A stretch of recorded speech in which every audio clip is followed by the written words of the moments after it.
సత్య news. నేను స్రవంతి. ముందుగా headlines. Yadagirigutta Shri Lakshmi Narasimhaswamy వారిని దర్శించుకున్న గవర్నర్ సిపి రాధాకృష్ణన్. ప్రభుత్వం మాట ఇచ్చి ప్రజలను మోసం చేసిన ఘటన చరిత్రలో ఏనాడు లేదన్న మాజీ మంత్రి జగదీష్ రెడ్డి. సూర్యాపేటలో 10వ తరగతి పరీక్ష కేంద్రాన్ని ఆకస్మికంగా తనిఖీ చేసిన జిల్లా కలెక్టర్ ఎస్ వెంకట్రావు. పెరుగుతున్న జనాభాకు అనుగుణంగా అడవులను పెంచుకోవాల్సిన అవసరం ఉందన్న డాక్టర్ బొమ్మరబైన కేశవులు. తెలంగాణ ఉద్యమ కళాకారులను ఆదుకోవడంలో గత ప్రభుత్వం పూర్తిగా విఫలమైందన్న జిల్లా అధ్యక్షుడు పందిరి సైదులు. మహాప్రభు నాకు కూడా చికిత్స చేసి నన్ను రక్షించండి అని దీనస్థితిలో మొరపెట్టుకున్న నాంపల్లి మండల కేంద్రంలోని ప్రభుత్వ ప్రాథమిక ఆరోగ్య కేంద్రం. భారత ప్రజాస్వామ్యంపై బీజేపీ పెద్ద దాడి చేస్తుందన్న రాష్ట్ర మహిళా కాంగ్రెస్ ఇన్ఛార్జ్ కోఆర్డినేటర్ నీలం పద్మ. యాదాద్రి లక్ష్మీనరసింహస్వామి వారి బ్రహ్మోత్సవాలలో భాగంగా స్వామివారికి అష్టోత్తర శతఘటాభిషేకం. దిడీస్ ల్యాబొరేటరీస్ లిమిటెడ్ ఆధ్వర్యంలో పాఠశాలకు వాటర్ ఫిల్టర్ బహుకరణ. పట్టణానికి వచ్చే ప్రజలు చలివేంద్రాలను సద్వినియోగం చేసుకోవాలన్న సుధాకర్ పీవీసీ అధినేత మీలా మహాదేవ్. నీ దారే నీ కథ మూవీ టీజర్ ఘనంగా ప్రారంభం. లోక్సభ ఎన్నికల నేపథ్యంలో వివిధ ప్రవేశ పరీక్షల తేదీలలో మార్పులు. ఖమ్మం 23వ డివిజన్ కార్పొరేటర్ని కలిసిన యాదాద్రి భువనగిరి జిల్లా పద్మశాలి యువజన సంఘం అధ్యక్షుడు దోర్నల్ల గజేందర్. ఇప్పుడు బులెటిన్ డీటెయిల్స్ చూద్దాం. తెలంగాణ గవర్నర్ సిపి రాధాకృష్ణన్ గురువారం యాదగిరిగుట్ట శ్రీ లక్ష్మీ నరసింహస్వామి వారిని దర్శించుకున్నారు. ఈ సందర్భంగా ఆలయ సాంప్రదాయం ప్రకారం అర్చకులు, అధికారులు స్వస్తి స్వాగతం పలికారు. దర్శనానంతరం గవర్నర్ మాట్లాడారు. తెలంగాణ గవర్నర్ సిపి రాధాకృష్ణన్ గురువారం యాదగిరిగుట్ట శ్రీ లక్ష్మీ నరసింహస్వామి వారిని దర్శించుకున్నారు. ఈ సందర్భంగా ఆలయ సంప్రదాయ ప్రకారం అర్చకులు, అధికారులు స్వస్తి స్వాగతం పలికారు. దర్శనానంతరం గవర్నర్ మాట్లాడుతూ దేశంలో వివిధ భాషలు మాట్లాడేవారు ఉన్నప్పటికీ, వివిధ కులాల వారు ఉన్నప్పటికీ దేశ సంస్కృతి సంప్రదాయ ప్రకారం ఐక్యంతో ఉంటున్నామన్నారు. ఎంతో చారిత్రాత్మక పురాతన ఆలయమైన 1000 ఏండ్ల అయిన చెక్కు చెదరకుండా ఆలయం నిర్మించారని కొనియాడారు. యాదగిరిగుట్ట శ్రీ లక్ష్మీ నరసింహస్వామి వారిని దర్శించుకోవడం ఆనందంగా ఉందన్నారు. ఆలయాన్ని ఎంతో అభివృద్ధి చేశారని కొనియాడారు. గవర్నర్ వెంట సిఎస్ శాంతికుమారి, జిల్లా కలెక్టర్ హనుమంతురావు, యాదాద్రి ఆలయ ఈవో భాస్కర్ రావు అర్చకులు వేద ఆశీర్వచనం చేశారు. వేద ఆశీర్వచనం అనంతరం ప్రసాదాన్ని అందజేశారు.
ఎందుకు ఏడుస్తారు?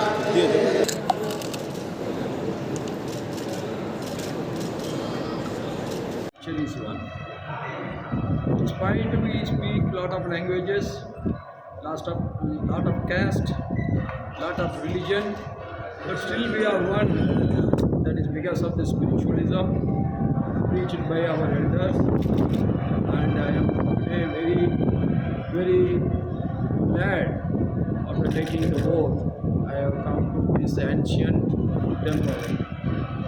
More than thousands and thousands of year old temple, and it has been very nicely renovated. Everywhere only the stone carving is there. The entire temple has been constructed with stones. This will be there for another thousands and thousands of years. The vibration we got when we enter to this temple is quite very high. My heart is full of joy, and it is full of bhakti. Namaskar.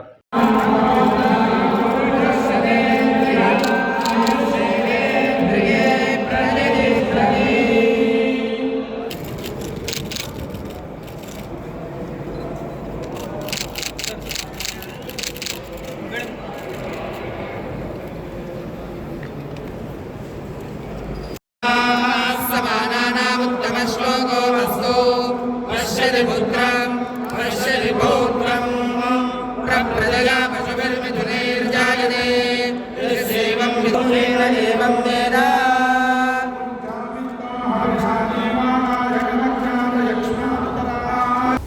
ఉమ్మడి నల్గొండ జిల్లా వ్యాప్తంగా ప్రభుత్వ అవగాహన లోపంతో ఎండిపోయిన పంటలను వరుసగా 5వ రోజు గురువారం మాజీ మంత్రి జగదీష్ రెడ్డి ఎండిపోయిన పంటలను పరిశీలించారని రైతన్నల కన్నీటి ఆహ్వానం మేరకు సూర్యాపేట మండలం ఎర్కారం దుబ్బతండ రేఖ్యానాయక్ తండాలలో ఎండిన పొలాలు పరిశీలించి ఆయన రైతుల ఇబ్బందులను చూసి చలించిపోయారు. ఈ సందర్భంగా ఆయన మాట్లాడారు. ఉమ్మడి నల్గొండ జిల్లా వ్యాప్తంగా ప్రభుత్వ అవగాహన లోపంతో ఎండిపోయిన పంటలను వరుసగా 5వ రోజు గురువారం మాజీ మంత్రి జగదీష్ రెడ్డి ఎండిపోయిన పంటలను పరిశీలించాలని రైతులన్న కన్నీటి ఆహ్వానం మేరకు సూర్యాపేట మండలం ఎరకారం దుబ్బతాండ రేఖ్యానాయక్ తండాలో ఎండిన పొలాల పరిశీలించిన ఆయన రైతుల ఇబ్బందులను చూసి చలించిపోయారు. ఈ సందర్భంగా మీడియాతో మాట్లాడిన జగదీష్ రెడ్డి ప్రభుత్వం రైతులకు నీళ్లు ఇస్తామంటేనే పంటలు వేశారని హామీ ఇచ్చి పంటలకు నీరు ఇవ్వకుండా కాంగ్రెస్ రైతాంగాన్ని మోసం చేస్తుందని విరుచుకుపడ్డారు.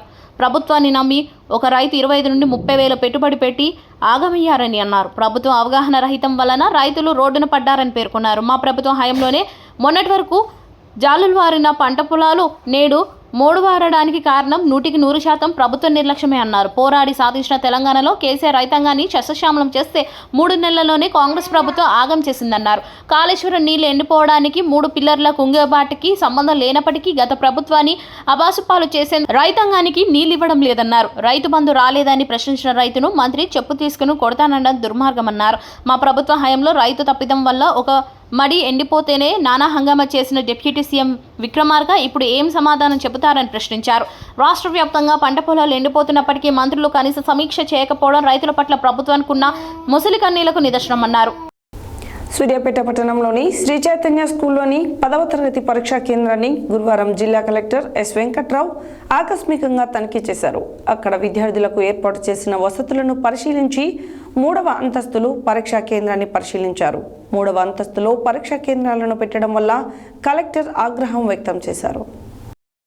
సూర్యాపేట పట్టణంలోని శ్రీ చైతన్య స్కూల్లోని 10వ తరగతి పరీక్ష కేంద్రాన్ని గురువారం జిల్లా కలెక్టర్ ఎస్ వెంకట్రావు ఆకస్మికంగా తనిఖీ చేశారు.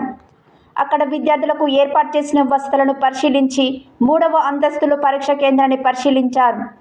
3వ అంతస్తులో పరీక్ష కేంద్రాలను పెట్టడం వల్ల కలెక్టర్ ఆగ్రహం వ్యక్తం చేశారు. విద్యార్థులు పరీక్ష రాయడానికి 3 అంతస్తులు ఎక్కి రావడం వలన విద్యార్థులు అలసట పాలవుతారని, ఇలాంటి పొరపాట్లు మరలా చేయవద్దని ఇన్ఛార్జ్ డిఈఓ శైలజను ఆదేశించారు. ప్రతి ఒక్కరిని తనిఖీ చేసి పరీక్ష కేంద్రానికి పంపాలని, సెల్ ఫోన్లు ఎవరు తీసుకొని రావద్దని కలెక్టర్ సూచించారు. ఈరోజు జరిగిన ఇంగ్లీష్ పరీక్షకు 179 మందికి గాను 179 మంది హాజరయ్యారని చీఫ్ సూపరింటెండెంట్ సబిత కలెక్టర్కు తెలిపారు. ఈ కార్యక్రమంలో కలెక్టర్ వెంట ఇన్ఛార్జ్ ఎంఈఓ శైలజ, అధికారులు, సిబ్బంది పాల్గొన్నారు. గురువారం ప్రపంచ అటవీ దినోత్సవం సందర్భంగా నల్గొండ జిల్లా అటవీ శాఖ ఆధ్వర్యంలో నల్గొండలోని నందనం అటవీ క్షేత్రంలో జరిగిన కార్యక్రమంలో సమాచార హక్కు పరిరక్షణ సమితి జాతీయ చైర్మన్, ఎలక్షన్ వాచ్ కమిటీ జాతీయ చైర్మన్ డాక్టర్ బొమ్మరవైన కేశవులు పాల్గొని ప్రసంగించారు.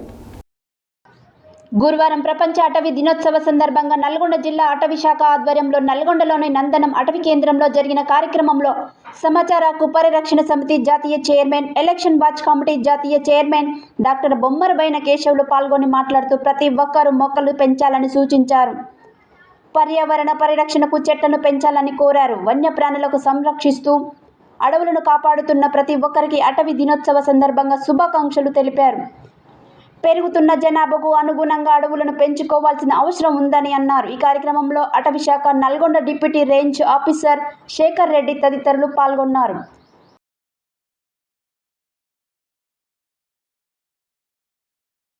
ఈరోజు ప్రపంచ అటవీ దినోత్సవ శుభాకాంక్షలు తెలియజేస్తూ మరి ఈరోజు నల్గొండలోని ఫారెస్ట్ ఏరియాలో ఈరోజు సమావేశం ఏర్పాటు చేసిన deputy range officer Shekhar Reddy గారు ఆధ్వర్యం లోపల ఇవాళ హాజరవడం జరిగింది. ప్రధానంగా ప్రపంచ అటవీ దినోత్సవం ఫారెస్ట్ దినోత్సవం సందర్భంగా అందరికీ శుభాకాంక్షలు తెలుపుతా ఉన్నాం. ప్రతి సంవత్సరం కూడా మార్చి 21వ తేదీ 2013 నుంచి కూడా ప్రతి సంవత్సరం కూడా అంతర్జాతీయ అటవీ దినోత్సవంగా జరుపుతూ ఉన్నారు. శుభాకాంక్షలు తెలియజేస్తూ మరి అడవుల గురించి ఇప్పుడే deputy range officer Shekhar Reddy గారు చెప్పారు. ప్రధానంగా అడవి అనేది భవితరాలకు అటవీ యొక్క ప్రయోజనాలు, దానివల్ల కలిగే లాభాల గురించి చెప్పినందుకు వారి కృతజ్ఞత అభ్యర్థన తెలియజేస్తూ మరి ప్రధానంగా చెట్టు అనేది ఒక సీజన్, అదేవిధంగా అన్ని రకాలుగా ఉపయోగపడుతూ ఉంటుంది. కాబట్టి చెట్లను అడవి శాతం పెంపొందించి అడవి శాతం పెంపొందించడం వల్ల నీటి సమస్య కూడా మనం పరిష్కరించుకోవచ్చు. ఎందుకంటే వర్షాలు బాగా వస్తాయి. అటవీ ఎక్కడెక్కడ అడవి ఉంటుందో అక్కడ బాగా వర్షాలు కురుస్తూ ఉంటాయి. కాబట్టి అటవీ వల్ల చాలా ప్రయోజనాలు ఉన్నాయి. ఆ ప్రయోజనాలన్నీ కూడా భావితర అందరికీ కూడా తెలియపరిచినప్పుడు చెట్టు నీడతో పాటు పండ్లతో పాటు అన్ని రకాలుగా ఉపయోగపడుతూ ఉంది. ఆక్సిజన్ కావచ్చు, ఇటు వర్షాలు రావడానికి కావచ్చు. కాబట్టి చెట్టును పెంపొందించి చెట్టును పెట్టి ప్రతి ఒక్కరూ నా చెట్టు అని చెప్పేసి నినాదంతో ప్రతి ఒక్కరు పర్యావరణాన్ని పెంపొందించి పర్యావరణ కాలుష్యాన్ని కూడా మనకు చెట్లు ఏ రకంగా ఉపయోగపడతాయి, వాటి వల్ల మనకు ఏమి లబ్ధి పొందుతాము అనే దాంట్లో వచ్చేటప్పటికి చెట్టు వల్ల ఆక్సిజన్ వస్తుంది, కార్బన్ డైఆక్సైడ్ తీసుకొని ఆక్సిజన్ రిలీజ్ చేస్తుంది. ఒక చెట్టు తన జీవిత కాలంలో ఆల్మోస్ట్ ఒక సంవత్సరం నుంచి మొదలు పెడితే 50-55 సంవత్సరాల వరకు వచ్చే చెట్టు దాని నుంచి 1.5 crore నుంచి అడిషనల్గా మనకి బెనిఫిట్స్ ఉంటాయి. కలపగా పనికొస్తుంది, పొయ్యిలకర్రగా పనికొస్తుంది. ఏదైనా ఉపయోగం నిర్మాణాలకి, ఇండ్లకి కానీ గృహ ఉపయోగకరణాలకు కానీ ఆ రకంగా చెట్టు వల్ల మనకు బెనిఫిట్స్ ఉంటాయి. మెయిన్ ఏమంటే ఎక్కువగా మనకు ఆక్సిజన్ తెలంగాణ కళావేదిక ఆధ్వర్యంలో దగాపడ్డ కళాకారుల రౌండ్ టేబుల్ సమావేశం గురువారం నల్గొండ జిల్లా కేంద్రంలోని స్థానిక అంబేద్కర్ భవనంలో జరిగింది. ఈ సమావేశాన్ని ఉద్దేశించి నల్గొండ జిల్లా అధ్యక్షులు పందిరి సైదులు మాట్లాడారు. తెలంగాణ కళావేదిక ఆధ్వర్యంలో దగాపడ్డ కళాకారుల రౌండ్ టేబుల్ సమావేశం గురువారం నల్గొండ జిల్లా కేంద్రంలోని స్థానిక అంబేద్కర్ భవనంలో జరిగింది. ఈ సమావేశాన్ని ఉద్దేశించి నల్గొండ జిల్లా అధ్యక్షులు పందిరి సైదులు మాట్లాడుతూ తెలంగాణ రాష్ట్ర సాధనోద్యమంలో ఎంతో మంది కళాకారులు ప్రజలను చైతన్యవంతం చేసేందుకు తమ గళాలకు పదును పెట్టారని అన్నారు. ప్రజలను ఉద్యమంలో భాగస్వామ్యం చేయడంలో వివిధ కళాకారుల కళారూపాలే ఎంతో ప్రాధాన్యతను చేకూర్చాయని అన్నారు. రాష్ట్రం ఏర్పడిన తర్వాత గత బీఆర్ఎస్ ప్రభుత్వం రాష్ట్ర వ్యాప్తంగా కేవలం 550 ఉద్యోగాల అవకాశాలు కల్పించి అందులో కూడా అసలైనటువంటి ఉద్యమ కళాకారులను నియమించకుండా అవకతవకలకు పాల్పడి నిజమైన ఉద్యమ కళాకారులకు తీరని అన్యాయం చేసిందని అన్నారు. ఉద్యమంలో క్రియాశీలకంగా పనిచేసినటువంటి ఉద్యమ కళాకారులు నేడు రోజువారీ కూలీలుగా మారారని అన్నారు. తెలంగాణ రాష్ట్ర సాధన ఉద్యమానికి ఆయుపట్టుగా మారినటువంటి తెలంగాణ ఉద్యమ కళాకారులను ఆదుకోవడంలో గత ప్రభుత్వం పూర్తిగా విఫలమైందని అన్నారు. ఉద్యమం సమయంలో కళాకారుని ఆయా పార్టీలకు అంతగట్టి గత ప్రభుత్వం తనకి నచ్చిన విధంగా 550 ఉద్యోగ నియామకాలు చేపట్టిందని, ప్రభుత్వం పరంగా ఉద్యోగ ఉపాధి అవకాశాలు దొరకక అసలు ఉద్యమ కళాకారులు నిరాశకు గురై ఎంతో ఆవేదన చెందారని అన్నారు. ఇప్పటికైనా కాంగ్రెస్ ప్రభుత్వం యుద్ధ ప్రతిపాదికన రాష్ట్ర వ్యాప్తంగా అర్హత కలిగినటువంటి ప్రతి ఉద్యమ కళాకారునికి ఉద్యోగ ఉపాధి అవకాశాలు కల్పించాలని, వయసు మీద పడిన వృద్ధ కళాకారులకు పెన్షన్లు ఇవ్వాలని అన్నారు. అలాగే ప్రతి కళాకారుడికి ప్రభుత్వం గుర్తింపు కార్డునిచ్చి హెల్త్ కార్డులను మంజూరు చేయాలని అన్నారు. మేనిఫెస్టోలో పొందుపరిచిన విధంగా ఉద్యమకారులకు ఇచ్చే 250 చదరపు గజాల ఇంటి స్థలాన్ని అరెస్టు కేసులతో సంబంధం లేకుండా ఉద్యమ కళాకారులకు కూడా ఇవ్వాలని, మరియు ఉచిత బస్సు ప్రయాణ సౌకర్యం కల్పించాలని డిమాండ్ చేశారు.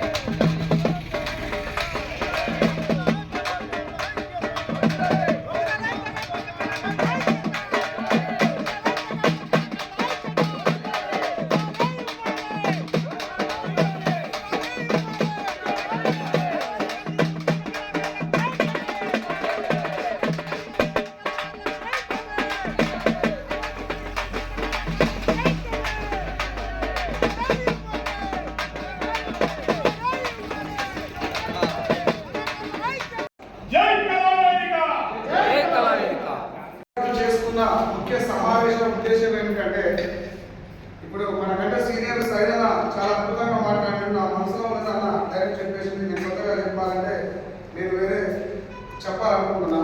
ఎందుకంటే ఇప్పుడు శ్రీనాథ్ కూడా మాట్లాడాడు. కడుపు మార్చుకొని కలనే ప్రాణంగా నమ్ముకొని మోసి గొంగడి కట్టుకొని దరిదాపు ఎక్కడ కూడా స్నానం లేకుండా కూడా ఉద్యమాలలో పనిచేసినాం. అది అందరికీ తెలుసు, నల్గొండ జిల్లా అందరికీ తెలుసు, మనం అందరం పనిచేసినామని. అది కాదు నా ఒక ఉద్దేశం ఏమిటంటే, గవర్నమెంట్ మారింది, రసమయ్యి అర్థమైపోయిండు. ఇప్పుడు మన కొత్తగా తెర మీదకి వస్తుంది మళ్ళీ పాటలు పాడకుండా. అయితే మనం ఏం చేయాలంటే, గత ప్రభుత్వంలో మనకు ఉద్యోగం దక్కలేదు, కానీ అన్నీ మనం 10 ఏళ్ళ అజ్ఞాతవాసంలో ఉన్నాం. కానీ ఇప్పుడు కొత్తగా ప్రభుత్వం వచ్చింది. ఆ ప్రభుత్వంలో వాళ్ళు ఉద్యోగం ఉన్న కళాకారులే చైర్మన్ చుట్టూ, అంటే డిప్యూటీ సీఎం చుట్టూ, సీఎం గారి చుట్టూ తిరుగుతూ ఉన్నారు. మనకు ఉద్యోగాలు రాని కళాకారులు మాత్రం ఇళ్లలో కూర్చొని నిమ్మకమైనట్టుగా ఉంటున్నాం. ఎందుకు అంటే ఎవరిని ఉసిగొట్టడం లేదు. ఒకవేళ నారాయణ ప్రయత్నం చేస్తే సాగనే చెప్పిండు, సీనియర్గా చెప్పిండు, అందరూ సపోర్ట్ చేయకపోతే మాత్రం ఎవరు ఏం చేయలేరు. ఎందుకంటే 1000 మెడలను కదిలించేద్దాము ఒక కళాకారుడిగా ఉండదు. ఎందుకు ఉంటుందంటే తన పాట కావచ్చు, తన ఆట కావచ్చు, తన అడుగు కావచ్చు, కాలుగు కచ్చరి కడితే ఇక్కడ ఉన్నోళ్ళు కూడా ఒక్కొక్కరిని ఎమ్మెల్యేలు కాదు, ఎంపీలను కాదు, దేశంలో మన రాష్ట్రంలో ఉన్న రేవంత్ రెడ్డి ముఖ్యమంత్రిని కూడా కూర్చోబెట్టి పాడగల దమ్ము ధైర్యం ఉన్న కళాకారులు. అందుకని మీరు అంతా ఏం చేయాలంటే, మాకు మొన్న సాయంత్రం స్టేట్ నుంచి ఒక ఇన్ఫర్మేషన్ వచ్చింది. ఏది స్టేట్ అధ్యక్షుడు వారు నాకు ఉత్తర్వులు జారీ చేయడం జరిగింది. ఏమిటంటే మీకు బహిరంగంగా చెప్తా ఉన్నా అన్న, ఉద్యోగం వచ్చిన కళాకారులే సార్ మళ్ళీ మాకు ఉద్యోగాలు ఇవ్వమని వాళ్ళు ఎప్పుడు క్యాంప్ ఆఫీస్ తిరుగుతూ ఉన్నారు, ఆయా మినిస్టర్లకు కలుస్తూ ఉన్నారు. మీరు మాత్రం నల్లగొండ జిల్లా కొంచెం ముందంజలో ఉంది, కానీ ఇంకా మీరు ముందడిగేస్తే మంచిది. కానీ మన పోరాటం అంతిమంగా ఏంటంటే ఉద్యోగ సాధన. ఉద్యోగం రావడానికి మనందరం ఎన్ని కష్టాలైనా పడాలి, ఎన్ని నష్టాలకైనా ఓర్చుకోవాలి. దయచేసి మిత్రులను గమనించండి. ఎందుకంటే ఎవరి స్వార్థం లేదు ఇక్కడ, ఎవరికి వారే తోపు. కోట్ల రూపాయలు వెచ్చించి పేద ప్రజల ఆరోగ్యం పట్ల అశ్రద్ధ వహించకుండా ఉండాలని వైద్య సిబ్బందిని ఏర్పాటు చేసి మెరుగైన సేవలు అందించాల్సిన ప్రభుత్వ ఆసుపత్రులు నేడు పట్టించుకునే నాదుడే లేక అధ్వానంగా మారుతున్నాయి. నాంపల్లి మండల కేంద్రంలోని ప్రభుత్వ ప్రాథమిక ఆరోగ్య కేంద్రంలో సరైన మౌలిక సదుపాయాలు లేక మారుమూల ప్రాంతాల నుండి ప్రభుత్వ ఆరోగ్య కేంద్రానికి వచ్చే ప్రజలు అనేక ఇబ్బందులు ఎదుర్కొంటున్నారు. నాంపల్లి ప్రభుత్వ ప్రాథమిక ఆరోగ్య కేంద్రంలో రాత్రి సమయంలో డాక్టర్లు ఉన్నారు. అత్యవసర సమయాలలో వ్యాధులకు గురై పాముకాటు, తేలుకాటులకు గురైన వారు, అనారోగ్యం బారిన పడిన పేద ప్రజలు ఆసుపత్రికి రాత్రి సమయాల్లో విధులు నిర్వహించాల్సిన డాక్టర్లు అందుబాటులో ఉండరు. 24 గంటలు విధులు నిర్వహించాల్సిన ప్రభుత్వ ప్రాథమిక ఆరోగ్య కేంద్రం సిబ్బంది మరియు డాక్టర్లు చుట్టపు చూపుగా వంతుల వారీగా విధులు నిర్వహిస్తున్నారు. మమ్మల్ని ప్రశ్నించే నాదుడే లేడని ఇష్టానుసారంగా వ్యవహరిస్తున్న ప్రభుత్వ ఆసుపత్రి సిబ్బందిపై ఉన్నతాధికారులు వెంటనే తగిన చర్యలు తీసుకుని ప్రభుత్వ ఆసుపత్రిపై దృష్టి సారించాలని చుట్టుపక్కల గ్రామాల ప్రజలు మొరపెట్టుకుంటున్నారు. ప్రభుత్వ ఆసుపత్రికి వచ్చిన ప్రజలకు త్రాగునీరు అందించడానికి సంజీవని ట్రస్ట్ ద్వారా Triveni Sangamam social work society chairman Eeda Shekhar చొరవతో నీటి సౌకర్యం కల్పించినప్పటికీ కూడా అది ఉపయోగించకపోవడం వలన నిరుపయోగంగా మారింది. ఆసుపత్రి ఆవరణలోనే బోరు, మిషన్ భగీరథ నీటి ట్యాంక్ ఉన్నప్పటికీ నీటి కొరత ఏర్పడుతుందని హాస్పిటల్ ఆవరణలోనే మెడికల్ వేస్టేజీలు వేసి ఇష్టానుసారంగా వదిలివేయడం, మెడికల్ వేస్టేజీలను ఆసుపత్రి ఆవరణలోనే మంటలు ఏర్పాటు చేసి తగలబెట్టడం వలన వ్యాధి నివారణ కొరకు వచ్చిన రోగులకు కొత్త రోగాలు అంటుకునే ప్రమాదం ఉందని రోగులు ఆవేదన వ్యక్తం చేస్తున్నారు. సంబంధిత అధికారులు ఇకనైనా చొరవ చూపి నాంపల్లి ప్రభుత్వ ప్రాథమిక ఆరోగ్య కేంద్రాన్ని కాపాడాల్సిన బాధ్యత ఎంతైనా ఉందని ప్రజలు ఆరోపిస్తున్నారు. ప్రభుత్వ దవాఖానాల్లో ఆహ్లాదకరమైన వాతావరణాన్ని నెలకొల్పడానికి ఉపాధి కూలీలతో డబ్బులు వెచ్చించి విలువైన టేకు మొక్కలు, వేప చెట్లు నాటిస్తే అవే పట్టించుకునే నాదులు లేక ఎండిపోయి ఆసుపత్రి సిబ్బంది నిర్లక్ష్యాన్ని కళ్ళకు కనబడేలా చూపిస్తున్నాయి. సంబంధిత అధికారులు ఇకనైనా చొరవ చూపి నాంపల్లి ప్రాథమిక ఆరోగ్య కేంద్రాన్ని కాపాడాల్సిన బాధ్యత ఉన్నతాధికారులపై ఉందని ప్రజలు ఆవేదన వ్యక్తం చేస్తున్నారు.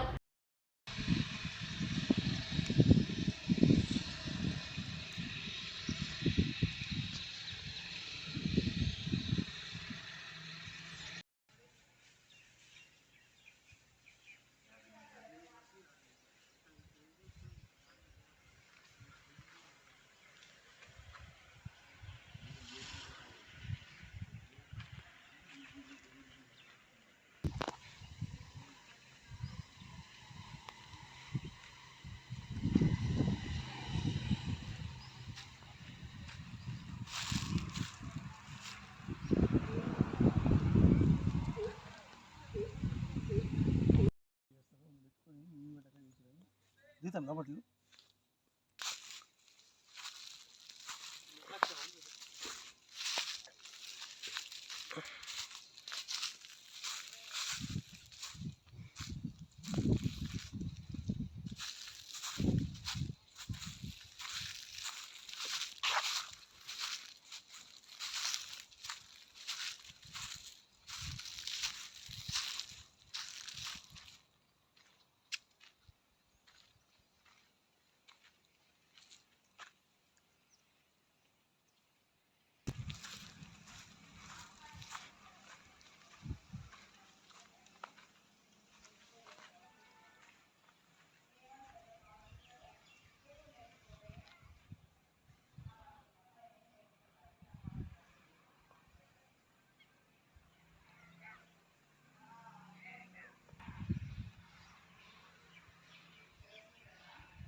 ఆల్ ఇండియా మహిళా కాంగ్రెస్ అధ్యక్షురాలు అల్కలాంబ స్టేట్ మహిళా కాంగ్రెస్ అధ్యక్షురాలు సునీతారావు ఆదేశాల మేరకు గురువారం యాదాద్రి భువనగిరి జిల్లా ఆలేరు పట్టణ కేంద్రంలో ఏర్పాటు చేసిన మీడియా సమావేశంలో రాష్ట్ర మహిళా కాంగ్రెస్ ఇన్ఛార్జ్ కోఆర్డినేటర్ నీలం పద్మ వెంకటస్వామి మాట్లాడారు.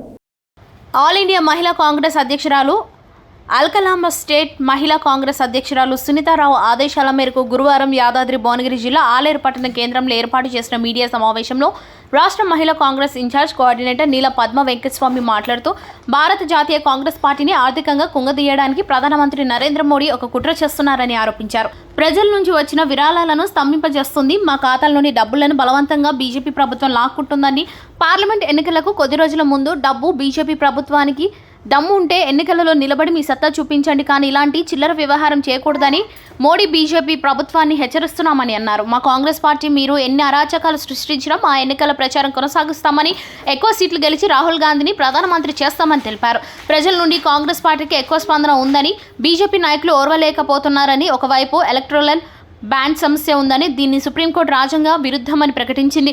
మరియు కాంగ్రెస్ పార్టీ ఆర్థిక స్థితి చాలా బాగుంది కాబట్టి ఇకనైనా బుద్ధి తెచ్చుకుని అప్రజాస్వామిక పరిపాలన చేయకూడదని, ప్రజల పక్షాన బీజేపీ ప్రభుత్వానికి వ్యతిరేకంగా కాంగ్రెస్ పార్టీ ఎప్పుడు ప్రజలకు అండగా ఉంటుందని అన్నారు. రాబోయే లోకసభ ఎలక్షన్స్లో ప్రజలే బీజేపీకి బుద్ధి చెప్తారని అన్నారు. బులెటిన్లో short break.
Welcome back to Satya news. తెలంగాణలో ప్రసిద్ధ పుణ్యక్షేత్రమైన యాదగిరిగుట్ట శ్రీ లక్ష్మీనరసింహస్వామి వారి బ్రహ్మోత్సవాలు చివరి రోజైన గురువారం ఉదయం ప్రధానాలయంలో స్వయంభూ శ్రీ లక్ష్మీ నరసింహస్వామి వారికి అష్టోత్తర శతఘటాభిషేకం శాస్త్రోక్తంగా ఆలయ అర్చకులు నిర్వహించారు. స్వామివారికి 108 కలశములతో అభిషేకము నిర్వహించిన ఆలయ అర్చకులు ముందుగా నిత్య పూజలు, తిరువార్ధన, సామూహిక విష్ణు సహస్రనామ పారాయణములు, మూలమంత్ర జపాలు, నిత్య హవనమును నిర్వహించారు.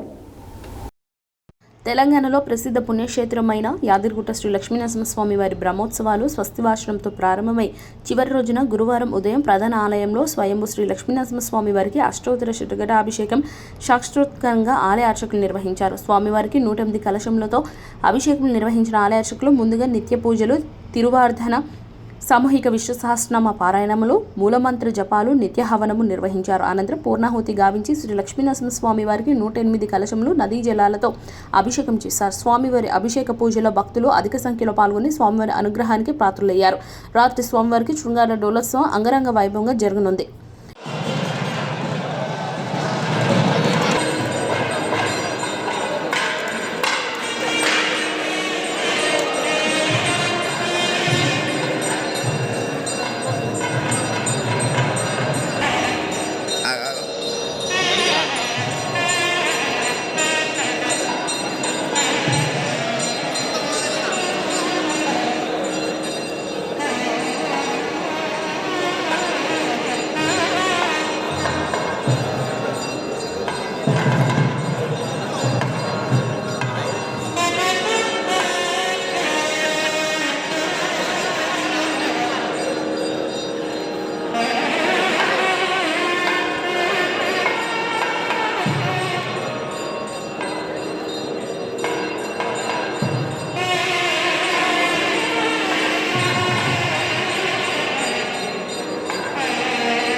सन्निधौ विज्ञापनं मया क्रियते क्रियमाणं विज्ञापनं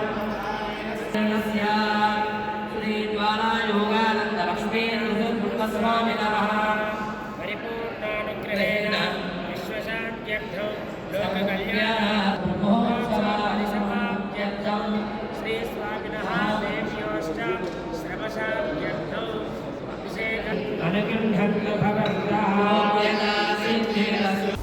దివీస్ లాబొరేటరీస్ లిమిటెడ్ చౌటుప్పల్ వారు గురువారం నల్గొండ జిల్లా తేరెట్పల్లి పాఠశాలకు వాటర్ ఫిల్టర్ బహుకరించారు. ఈ సందర్భంగా ఎస్సీ ఎస్టీ ఉపాధ్యాయ సంఘం జిల్లా ప్రధాన కార్యదర్శి ఉదావత్ లచ్చిరామ్ నాయక్ మాట్లాడారు. లాబొరేటరీస్ లిమిటెడ్ చౌటుప్పల్ వారు గురువారం నల్గొండ జిల్లా తేరేటపల్లి పాఠశాలకు వాటర్ ఫిల్టర్ బహుకరించారు. ఈ సందర్భంగా ఎస్సీ ఎస్టీ ఉపాధ్యాయ సంఘం జిల్లా ప్రధాన కార్యదర్శి ఉడవత్ లచ్చిరామ్ నాయక్ మాట్లాడుతూ పాఠశాల విద్యార్థులకు ఫిల్టర్ వాటర్ను అందించాలనే సదుద్దేశంతో Divis laboratories limited Lingojigudem Choutuppal doctor Murali Divis అందించడంపై హర్షం వ్యక్తం చేశారు. చౌటుప్పల్లికి ఆనుకునున్న మండలాలు గట్టుప్పల్, మునుగోడు, చెండూరు, మరిగూడ మండలాలకు ఆర్ఓ వాటర్ ప్యూరిఫైయర్ను అందించడం సంతోషించదగ్గ విషయమని ఈ సందర్భంగా వారికి కృతజ్ఞత తెలియజేస్తున్నామని అన్నారు. అందులో భాగంగానే చౌటుప్పల్, చెండూరు, మరిగూడ మండలాల్లో ఉన్న పాఠశాలలకు దివీస్ టీమ్ మెంబర్స్ సాయికృష్ణ ఆధ్వర్యంలో వాటర్ ఫిల్టర్ను అందించడం అభినందనీయమన్నారు. దీంతో పిల్లలు శుభ్రమైన ఫిల్టర్ వాటర్ను త్రాగుతారని అభిప్రాయపడ్డారు. ఈ కార్యక్రమంలో పాఠశాల ప్రధానోపాధ్యాయులు సుధాకర్ రెడ్డి, ఎస్టీ ఎస్సీ ఉపాధ్యాయ సంఘం జిల్లా ప్రధాన కార్యదర్శి ఉడవత్ లచ్చిరామ్ నాయక్, ఉపాధ్యాయులు నరసింహ, రాణి, వెంకటేశ్వర్లు, గ్రామ పెద్దలు, యువకులు కట్ట నాగరాజు, కట్ట శ్రీకాంత్ పాల్గొన్నారు. సుధాకర్ పీవీసీ ఆర్థిక సహకారంతో సూర్యాపేట మున్సిపాలిటీ ఆధ్వర్యంలో ఏర్పాటు చేసిన చలివేంద్రాలను గురువారం సుధాకర్ పీవీసీ అధినేత మీలా మహాదేవ్ ప్రారంభించి మాట్లాడారు. సుధాకర్ పీవీసీ ఆర్థిక సహకారంతో సూర్యాపేట మున్సిపాలిటీ ఆధ్వర్యంలో ఏర్పాటు చేసిన చలివేంద్రాలను గురువారం సుధాకర్ పీవీసీ అధినేత మీలా మహాదేవ్ ప్రారంభించి మాట్లాడారు. వేసవిలో ఎండలు తీవ్రంగా ఉంటున్నందున బాటసారులు ఇట్టి చలివేంద్రాలను సద్వినియోగం చేసుకోవాలన్నారు. సుధాకర్ పీవీసీ ఎంతో మందికి జీవనోవృత్తి కల్పించడమే కాకుండా ఎన్నో సేవా కార్యక్రమాలు నిర్వహిస్తుందని తెలిపారు. మా వంతుగా చలివేంద్రాలు ఏర్పాటు చేయడం సంతోషకరంగా ఉందన్నారు. ఈ కార్యక్రమంలో మున్సిపల్ అధికారులు పాల్గొన్నారు. జేవీ ప్రొడక్షన్స్ బ్యానర్పై వంశీ జొన్నలగడ్డ నిర్మాతగా, దర్శకుడిగా వ్యవహరిస్తూ తేజేష్ వీర, శైలజ సహ నిర్మాతలుగా, ప్రియతం, అంజనా, విజయ్, అనంత్, వేద్ ముఖ్య పాత్రల్లో నటిస్తున్న సినిమా నీ Daare Nee Katha teaser launch event Telugu film journalist association president Lakshminarayana, senior journalist Prabhu, critics association president Suresh చేతుల మీదుగా చాలా ఘనంగా జరిగింది. జేవీ ప్రొడక్షన్స్ బ్యానర్పై వంశీ జొన్నలగడ్డ నిర్మాతగా, దర్శకుడిగా వ్యవహరిస్తూ తేజేష్ వీర్, శైలజ సహ నిర్మాతలుగా, ప్రియతం, అంజనా, విజయ్, అనంత్, వేద్ ముఖ్య పాత్రలో నటిస్తున్న సినిమాని దారిని కథ teaser launch event Telugu film journalist association president Lakshminarayana, senior journalist Prabhu, critics association president Suresh చేతుల మీదుగా చాలా ఘనంగా జరిగింది. ఈ సందర్భంగా నిర్మాత తేజేష్ మాట్లాడుతూ ఎటువంటి బ్యాక్గ్రౌండ్ లేకుండా ముగ్గురు కొత్త వాళ్ళం, అందరూ కొత్త టీంతోనే ఈ సినిమాని నిర్మిస్తున్నాం. ఇది మా మొదటి సినిమా అయినా ఎక్కడ కాంప్రమైజ్ అవ్వకుండా చాలా కొత్తగా మీ ముందుకు తీసుకొస్తున్నామన్నారు. తర్వాత వచ్చే సినిమాలు కూడా అంతే కొత్తగా ఉంటాయి. మాకు బ్యాక్ బోన్ సపోర్ట్ ఏమీ లేదు. మీ మీడియానే మాకు పెద్ద సపోర్ట్. మాకు మొదటి సినిమా అయినా ఇంత సపోర్ట్ చేస్తున్న ప్రింట్ అండ్ టెలివిజన్ మీడియాకు ప్రత్యేక కృతజ్ఞతలు. అదేవిధంగా మమ్మల్ని సపోర్ట్ చేసి ఈ టీజర్ లాంచ్ ఈవెంట్కి వచ్చిన Telugu film journalist association president లక్ష్మీనారాయణకు, క్రిటిక్స్ అసోసియేషన్ ప్రెసిడెంట్ సురేష్ మరియు సీనియర్ జర్నలిస్ట్ ప్రభుకు ప్రత్యేక కృతజ్ఞతలు తెలియజేశారు. నిర్మాత శైలజ జొన్నలగడ్డ మాట్లాడుతూ సినిమా మీద ఉన్న ఫ్యాషన్తో ఈ సినిమా నిర్మించామని, మంచి టెక్నికల్ వాల్యూస్తో, మ్యూజిక్ బ్యాక్ డ్రాప్తో యువతను ఆకట్టుకునే విధంగా ఈ సినిమా ఉండబోతుంది. బూడాఫెస్ట్లో చేసిన మ్యూజిక్ ఆర్కెస్ట్రా థీమ్ సినిమాకు హైలైట్గా నిలుస్తుందని, మీడియా మరియు ప్రేక్షకులు మాలాంటి వాళ్ళని ఎంకరేజ్ చేసి సినిమాను సక్సెస్ చేయాలని కోరుకుంటున్నామని అన్నారు. నిర్మాత దర్శకుడు వంశీ జొన్నలగడ్డ మాట్లాడుతూ, నేను న్యూయార్క్లో డైరెక్షన్ గురించి చదువుకుని వచ్చాను. యూఎస్ఏ నుంచి వచ్చిన స్క్రిప్టును మన నేటి వీటికి తగినట్టుగా తెలుగు వాళ్ళకి నచ్చే విధంగా మార్పులు చేసి చిత్రీకరించాం. ఎంతోమంది సింక్ సౌండ్ రిస్క్ అంటున్న సింక్ సౌండ్తోనే ఎగ్జిక్యూట్ చేసి హాలీవుడ్ స్టాండర్డ్స్కి తగ్గకుండా చేయబడింది. ఈ సినిమాతో కథను ఎంజాయ్ చేయకుండా కథతో పాటు మ్యూజిక్ను కూడా ఎక్స్పీరియన్స్ చేసే విధంగా మ్యూజిక్ డిజైన్ చేయించాం. మ్యూజిక్ ఒక మంచి ఫిలిం అందిస్తుందన్నారు. Polytechnic common entrance test POLYCET తేదీని మే 17 నుండి మే 24వ తేదీకి వాయిదా వేశారు. ఈ మేరకు బుధవారం సాంకేతిక విద్యా శిక్షణ మండలి కార్యదర్శి పుల్లయ్య ప్రకటన చేశారు. ఇక ఎస్సెట్కు కూడా 1-2 రోజుల ముందుగానే ప్రవేశ పరీక్షలు ప్రారంభం కానున్నాయి. ఈ మేరకు ప్రభుత్వానికి ప్రతిపాదనలను పంపించారు. సర్కారు అనుమతి ఇవ్వగానే కొత్త తేదీలను ప్రకటించనున్నారు. Polytechnic common entrance test POLYCET తేదీని మే 17 నుంచి మే 24వ తేదీకి వాయిదా వేశారు. ఈ మేరకు బుధవారం సాంకేతిక విద్యా శిక్షణ మండలి కార్యదర్శి పుల్లయ్య ప్రకటన చేశారు. ఇక వెబ్సైట్కు కూడా 1-2 రోజుల ముందుగానే ప్రవేశ పరీక్షలు ప్రారంభం కానున్నాయి. ఈ మేరకు ప్రభుత్వానికి ప్రతిపాదనను పంపించారు. సర్కార్ అనుమతి ఇవ్వగానే కొత్త తేదీలను ప్రకటించనున్నారు. ఇప్పటికే ప్రకటించిన షెడ్యూల్ మేరకు మే 9, 10వ తేదీల్లో ఇంజనీరింగ్, 11, 12వ తేదీల్లో అగ్రికల్చర్, ఫార్మసీ పరీక్షలు నిర్వహించాల్సి ఉంది. ఎన్నికల నేపథ్యంలో కొంత ముందుగానే మే 7 లేదా 8వ తేదీ నుంచి ప్రారంభించాలని భావిస్తున్నారు. ఇంటర్మీడియట్ పరీక్షలు ఫలితాలు వచ్చే నెల ఏప్రిల్ 3వ వారంలో ప్రకటించాలని అధికారులు భావించారు. ఈ నెలాఖరు నాటికి స్పాట్ వాల్యుయేషన్ను పూర్తి చేయనున్నారు. తర్వాత అన్ని సక్రమంగానే ఉన్నాయా లేదా అనేది పరిశీలించి ఫలితాలను ప్రకటించనున్నారు. తెలంగాణ ప్రాంత పద్మశాలి నూతన అధ్యక్షుడు కమర్దపు మురళి ఖమ్మం 23వ డివిజన్ కార్పొరేటర్ని గురువారం యాదాద్రి భువనగిరి జిల్లా పద్మశాలి యువజన సంఘం అధ్యక్షుడు దోర్నాల గజేందర్ కలిసి తాజా రాజకీయాలపై చర్చ జరిపి యాదాద్రి భువనగిరి జిల్లాలో సుమారు 1,50,000 జనాభా పద్మశాలీలున్నారని, ఇతర బీసీ, ఎస్టీ జనాభాను కలుపుకొని పోయి ఒక పద్మశాలి అభ్యర్థిని ఎంపీగా నిలబెట్టాలని తెలంగాణ ప్రాంత పద్మశాలి అధ్యక్షుడు కమర్దపు మురళికి చెప్పడం జరిగింది. తెలంగాణ ప్రాంతం పద్మశాలి నూతన అధ్యక్షుడు కమర్దపు మురళి ఖమ్మం 23వ డివిజన్ కార్పొరేటర్ని గురువారం యాదాద్రి భువనగిరి జిల్లా పద్మశాలి యువజన సంఘం అధ్యక్షుడు దోర్నల గజేందర్ కలిసి తాజా రాజకీయాలపై చర్చ జరిపి యాదాద్రి భువనగిరి జిల్లాలలో సుమారు 1,50,000 జనాభా పద్మశాలీలు ఉన్నారని, ఇతర బీసీ, ఎస్టీ జనాభాలను కలుపుకుపోయి ఒక పద్మశాలి అభ్యర్థిని ఎంపీగా నిలబెట్టాలని తెలంగాణ ప్రాంతం పద్మశాలి అధ్యక్షుడు కమర్దపు మురళికి చెప్పడం జరిగింది. ఒక యాదాద్రి భువనగిరి జిల్లాలోనే కాకుండా పద్మశాలీలు ఎక్కువగా ఉన్న జిల్లాలలో కూడా నిలబెట్టాలని అధ్యక్షుల వారికి చెప్పడం జరిగింది. హెడ్లైన్స్ మరోసారి. యాదగిరిగుట్ట శ్రీ లక్ష్మీ నరసింహస్వామి వారిని దర్శించుకున్న గవర్నర్ సిపి రాధాకృష్ణన్. ప్రభుత్వం మాట ఇచ్చి ప్రజలను మోసం చేసిన ఘటన చరిత్రలో ఏనాడు లేదన్న మాజీ మంత్రి జగదీష్ రెడ్డి. సూరపేటలో 10వ తరగతి పరీక్ష కేంద్రాన్ని ఆకస్మికంగా తనిఖీ చేసిన జిల్లా కలెక్టర్ ఎస్ వెంకట్రావు. పెరుగుతున్న జనాభాకు అనుగుణంగా అడవులను పెంచుకోవాల్సిన అవసరం ఉందన్న డాక్టర్ బొమ్మరబైన కేశవులు. తెలంగాణ ఉద్యమ కళాకారులను ఆదుకోవడంలో గత ప్రభుత్వం పూర్తిగా విఫలమైందన్న జిల్లా అధ్యక్షుడు పందిరి సైదులు. మహాప్రభు నాకు కూడా చికిత్స చేసి నన్ను రక్షించండి అని దీనస్థితిలో మొరపెట్టుకున్న నాంపల్లి మండల కేంద్రంలోని ప్రభుత్వ ప్రాథమిక ఆరోగ్య కేంద్రం. భారత ప్రజాస్వామ్యంపై బీజేపీ పెద్ద దాడి చేస్తుందన్న రాష్ట్ర మహిళా కాంగ్రెస్ ఇన్ఛార్జ్ కోఆర్డినేటర్ నీలం పద్మ.